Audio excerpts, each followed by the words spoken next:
Welcome! This is Dr. Plague, and today we have something special for you. We're going to take a look at an 8088 microprocessor. If you know anything about the 8088, you might know that it has a minimum clock frequency of 2 megahertz. But what if we run it slower, and how slow can it go? I remember many years ago, I used to clock the 8088 much slower than 2 megahertz and never had any problems. But how slow can we push it? This ought to be quite fun, so please stick around.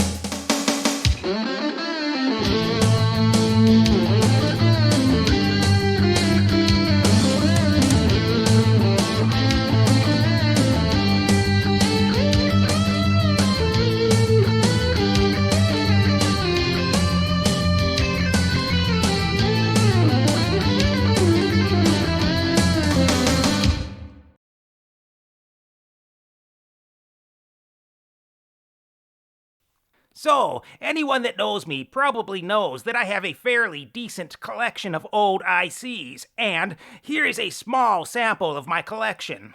I decided to take a look at my collection and find something that we can play around with. I have a bunch of old processors here, a 6800, a 68,000, an 8080, 8085, Z80, V20, 8286, 8086, but what I'm eyeballing is an old 8088. It is basically an 8-bit processor with a 16-bit architecture. Kind of strange. This is a processor that was used in the original IBM PC 5150, the PC XT, PC Junior, and a lot of PC clones. If you lived through or grew up in the 80s, or maybe even the early 90s, chances are you have used a computer that had the 8088 in it. I grew up in the 70s and 80s, so this is kind of nostalgic to me. We're going to divide this little series up into more than one video so that they don't get too long. And before we get going, we're going to need to talk about a few things first so everyone understands what we're doing. Some of you may already know this stuff, so it's okay if you want to skip ahead to the goods, or the part of the video where we start breadboarding things up and testing them out. So, the 8088 lists a minimum clock frequency of 2 megahertz in the datasheet.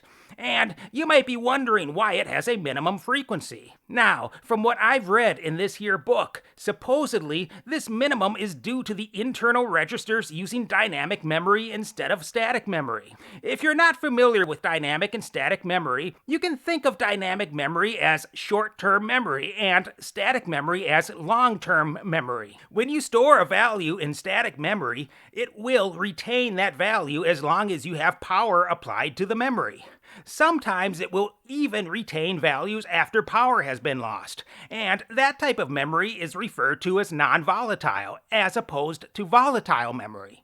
Unlike static memory, dynamic memory has to be periodically refreshed, and if the clocking is too slow, well, it may lose its contents. By the way, I have heard that the Z80 is a processor with static registers, so that particular processor should be able to run down to just above 0 Hz. Maybe we'll play around with the Z80 in another video, but let's concentrate on the 8088. So, we mentioned that the registers require a minimum clock frequency. But what are registers? You can think of registers as little buckets. You might think that buckets hold water, but these registers are special buckets, ones that can hold values or numbers instead of water. For example, we can put the number 10 in this register and then look at it at a later time. We can't just empty the register. It will always have some value inside of it, but we can change this value or look at it, grab it for some use, whatever. But if we grab this value, it won't disappear. We're just grabbing a copy of it. So now, let's talk about what a microprocessor does. Its job is to execute instructions all day long, and that's it. What we can do is write a list of instructions to hand over to the processor. Instruction 1, Instruction 2, Instruction 3, Instruction 4, etc. But the thing is, we want the processor to execute these instructions in a particular order, starting with instruction number 1, then 2, 3, and 4. So typically, we would store these instructions in memory, giving each one its own unique address. For example, address 0, 1, 2, and 3. So, how does the microprocessor determine what instruction it will execute? For the 8088, it uses a register called the instruction pointer, or just IP. Remember, this does not stand for Internet Protocol. In this context, it stands for instruction pointer. So, this register holds a value, and that value determines the address of the instruction to be executed. The instruction pointer will be incremented after each instruction is fetched. And by the way, many instructions are more than 8 bits wide, so they occupy more than one address worth of bits. So, the microprocessor will execute the instructions in the same order that they are placed in memory, since the IP increments from one memory address to the next. There are instructions that will change this order and allow you to jump to different addresses, both conditionally and unconditionally, but don't worry about that for now. So, this is all well and good, but there's still one problem. The instruction pointer is only 16 bits and can only hold addresses from 0 to 65,535, which is only 64K of memory. If you are familiar with the 8088, then you know that it can address up to 1 megabyte worth of memory. So, how can the 8088 access more memory than the 16-bit instruction pointer allows it to? The answer is the 16-bit instruction pointer only contains a portion of the full address, and we have more registers to make up the full address. The 8088 divides its memory space into segments, and the instruction pointer is just an offset into a particular segment of memory. The 8088 has 4 16-bit segment registers: the code segment or CS register, the data segment or DS register, the stack segment or SS register, and the extra segment or ES register. The segment register that we are concerned with is the code segment. What the 8088 does is shifts this register 4 bits to the left and then adds that to the instruction pointer to come up with the address of the instruction that it will execute. This gives us a 20-bit address that is capable of accessing a full megabyte of memory. If you think about it, shifting 4 times to the left is the same as multiplying by 16, which is the same as doubling 4 times. So, if we start out with 64K of memory that a 16-bit instruction pointer can address and double it 4 times, we get 128K, then 256K, 512K, and finally 1 megabyte. So, we're going to breadboard one of these processors up and do some basic testing. Not thorough, but just some basic tests that we think might fail, and see what happens. Who is we? You and me, babe. We're in this together. That's what you think. Anyway, let's take a quick look at the pinout and explain how we're gonna connect this thing up. Now, this is the pinout of the 8088. Notice that the address lines 0 through 7 are shared with the data lines and are named AD0 through AD7. The address line enable, or pin 25, goes high to indicate that these lines contain an address. The data enable line, or pin 26, goes low to indicate that these lines contain data instead of an address. So, unfortunately, the address and data lines are multiplexed on the 8088, and it is our job to separate them. We'll look at this later. So let's connect this up. The first thing we need to do is to make sure it has power. So I'll connect VCC up to pin 40. Let's add a bypass cap. There are 2 ground pins on the 8088, pin 1 and pin 20. We need to connect these to ground, and beware that these are not connected internally, so we need to connect up both. For the power, or VCC, I'll be using a 7805 linear regulator replacement DC to DC converter from Murata called the Oki-78SR-5. I'll just connect 9 volts to pin 1 of the converter, connect pin 2 to ground, and pin 3 to VCC. I'll also place a capacitor on the output. I want to pull pin 33 to VCC to place the processor in minimum mode. You can read about this in the datasheet. I want to pull the non-maskable interrupt and interrupt request lines to ground, pins 17 and 18. I'll do the same to the test and hold lines, pins 23 and 31. I'm gonna pull the ready line, pin 22 to VCC. I'll add a 10K pull-down resistor to the reset line, pin 21, and connect a push-button switch between it and VCC. This will allow us to reset the processor by pressing the switch. But understand there are better ways of doing this, since this is not debounced, but it should work for our purpose. Now, we need to connect a clock up to pin 19, and I'll just use a waveform generator to send a 33% duty cycle square wave to it. The 8088 requires a 33% duty cycle clock to run at full speed. I'm going to place some 100k ohm resistors on the 8 data lines 80 through 87, so we send a known instruction to the processor. So here's the breadboard wired up as we showed. Let's connect scope probes to the address line enable pin and the first address line 80. Now, I'll turn on the power supply and start the clock at 2 MHz and observe what's happening on the scope. The reset needs to be held low for 4 clock cycles. This is where no debounce can be an issue, but we can get it to work. Remember, the address line in blue is only valid when the address line enable line in yellow goes high, and we would expect 80 to toggle back and forth from low to high. But this isn't what we are seeing. To explain this, I'm going to use a utility called Debug, which was distributed with the old DOS operating system. Debug does not operate correctly in the current Windows 10 operating system, so to run it, I'm going to use a DOS emulator called DOSBox. You should be able to find the debug.com utility along with DOSBox on the web if you'd like to try this out. Now, we can show the contents of all the registers by using the R command. Notice that the instruction pointer is starting out at 100 hex, which is 256 in decimal. This is because the first 256 bytes in a code segment is dedicated to the PSP, or Program Segment Prefix. But this has nothing to do with the processor. It is DOS related, so we can ignore this. This register command also shows the first instruction, but we can show more by unassembling it with the U command. Remember we had all the data lines pulled low to 0 volts, which would give us an instruction with all zeros?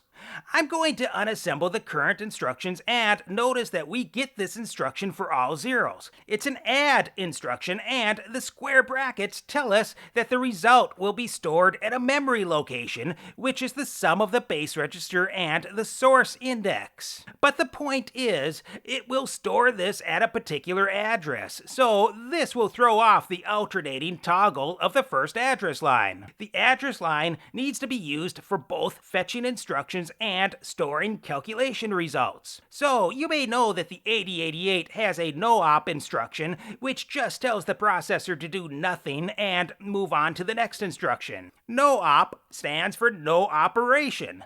So let's see what the opcode value is for a no-op. I'll assemble a no-op instruction and disassemble it to find out that it is 90 hex, or 10010000 in binary. So let's set the data line resistors to match this. We just need to change 84 and 87 from pull-downs to pull-ups. By the way, for an interesting side note, if we look at the 8088 datasheet, we will not find any instruction called a no-op. But let's search for an opcode that matches 10010000, and we find an exchange register with accumulator instruction 10010 reg.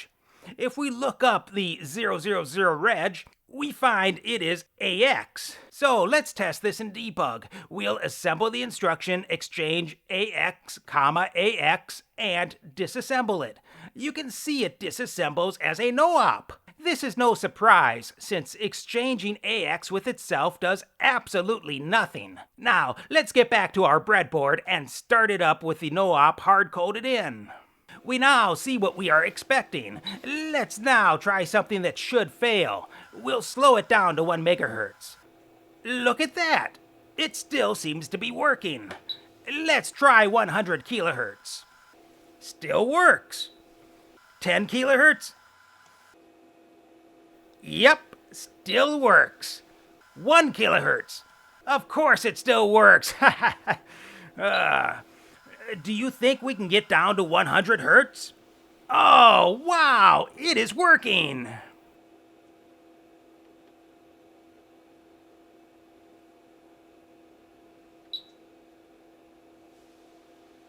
And now that we know we can get down to 100 hertz, let's try wiring up some LEDs to have a better look at this. We'll try wiring up 4 LEDs to begin with. This way we should be able to see a 4-bit binary address coming from the address lines. Now, the 8088 doesn't have much drive current, so we can't just wire the LEDs directly to the 8088, but we wouldn't want to anyway since we want to use the address line enabled to latch the addresses. We just want to see the addresses and not the data, so I will connect a 74LS373 octo latch IC. We'll connect the address lines to the 8 latch inputs on the 373 chip, and connect the outputs to LEDs with current limiting resistors to ground. Unfortunately, I can only find LS versions of this 373 chip in my collection, and LS chips can only give us 2.6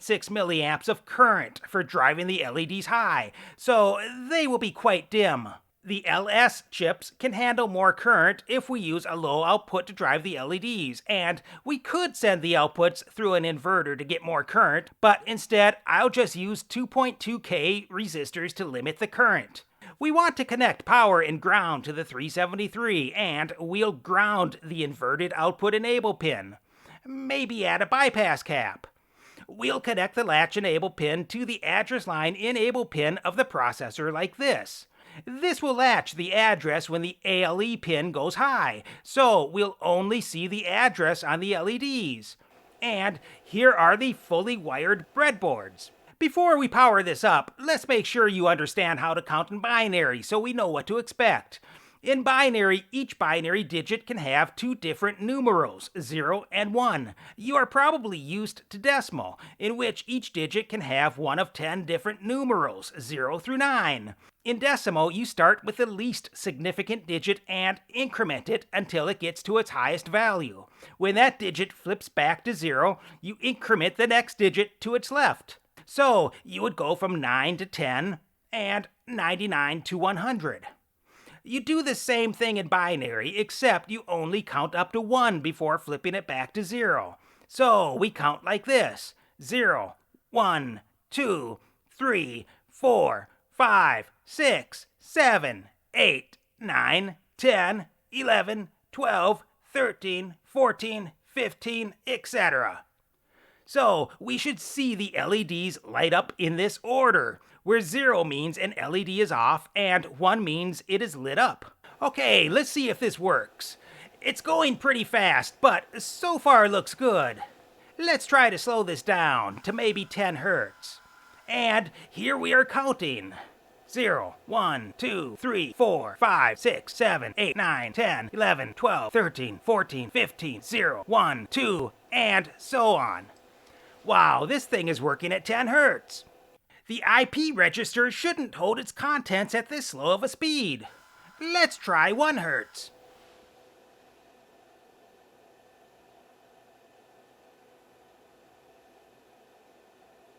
Wow, look at that! It is still working. Unbelievable!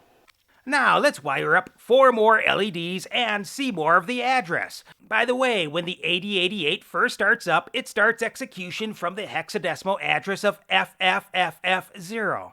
This is because the code segment starts out at all 1s, and the instruction pointer starts out at all 0s. So, we should see the newly wired LEDs start out as 1s and should be lit up. We'll start at 100 Hz and let's see if this works as expected. And it does!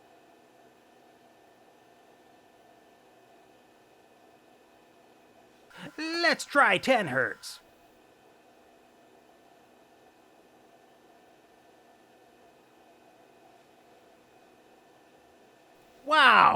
I can't believe this.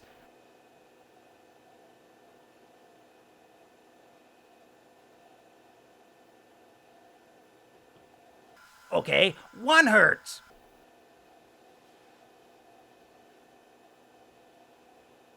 The lower 4 bits are working so far. Let's see if the next 4 bits will change correctly. I really can't believe this. This is crazy. This shouldn't be working. Ha ha! Wow! So, we have shown that the instruction pointer and the code segment registers appear to work at these very slow speeds. They can also be added together properly to form the correct address. Does anyone have any explanations? This is just unbelievable, and I am interested to test this out further. We have a lot more to test. Can the other registers work at these speeds? How about jumping around the addresses? Can we perform calculations at these speeds? We'll have more videos to follow sometime in the future. Please leave any comments below. So, if you like this video, be sure to peck at that like button. And don't forget to subscribe and peck at that notification bell to be notified of all my new videos as they become available. Thank you, and we'll see you next time right here on Dr. Play.